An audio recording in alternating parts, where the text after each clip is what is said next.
ఆయనను అపహాస్యం చేస్తా వీడిద్దరిని రక్షించాడు కానీ ఇతన్ని రక్షించుకోలేకపోతున్నాడు అని చెప్పి హేళన చేస్తున్నారండి.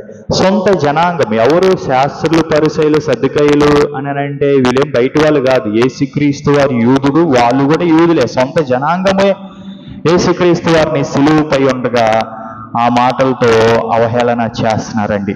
ఇక్కడ మనం నిర్గమకాండము 5వ అధ్యాయం 16, 23 వచనాలు కనుక చూస్తే, మోషేని దేవుడు ఫరో దగ్గరికి పంపించక ముందు మరి మోషే ద్వారా ఎన్నో అద్భుతాలు చేస్తాడు. చెయ్యి కుష్టి రావటం, కర్ర పాము చేయటం, అక్కడుండే ఆ పాము మిగతా పాములను మింగేయటం, ఇలాగా జరుగుతూ ఉంటుంది. ఇక్కడ అద్భుతాలు చూసిన తర్వాత మోషే మళ్ళీ ఫరోకి ఏం చెప్తాడంటే, అయ్యా నువ్వు బానిసలుగా ఉన్న మమ్మల్ని వదిలిపెట్టు అని చెప్తే ఫరో వదలడు. కానీ ఇంకా ఏం చేస్తాడంటే వెట్టి చాకిరి పెంచుతాడు ఐగుప్తీలకి.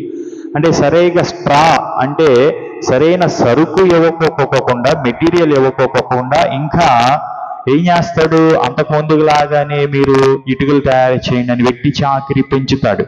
అప్పుడు పెంచినప్పుడు అక్కడ ఉండే హిబ్రీలో ఏం చేస్తారంటే మోషే మీద సనుగుతారు.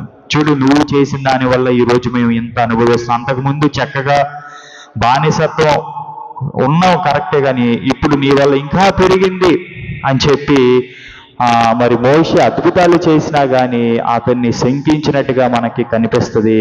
అలాగే అక్కడ ఐగుప్తులు కూడా మోషేని ఏం చేస్తారు, శంకిస్తారు. నువ్వు చెప్పేది మేము వింటామేంటి, వీళ్ళు బానిసలు, వీళ్ళు సోమరులు అని చెప్పి ఫరో అని ఇంకా వెట్టి చాకిరి పెంచమని ఆదేశిస్తాడు. చూడండి, ఇక్కడ మనం చూస్తే ఇక్కడికి వస్తే ఐగుప్తీయులు ప్లస్ సొంత వాళ్ళు మోషేని అవహేళన చేస్తారు. నీ వల్ల మాకేంటి పరిస్థితి అని. ఇక్కడ కూడా యేసుక్రీస్తు వారి విషయంలో శాస్త్రులు, పరిసయ్యులు, సద్దుకయ్యులు అలాగే రోమా సైనికులు యేసుక్రీస్తు వారిని అద్భుతాలు చేసిన వాడిగా చూసి కూడా నువ్వు రక్షించుకోలేవా అన్నారు. ఇక్కడ మోషే అద్భుతాలు చేసినా కానీ ఇక్కడ కూడా మోషేని ఏమంటారు, నువ్వు మమ్మల్ని రక్షించలేకపోతున్నావు, ఇంకా నీ వల్ల మాకు హింస పెరిగింది, శ్రమ పెరిగిందని అంటారు.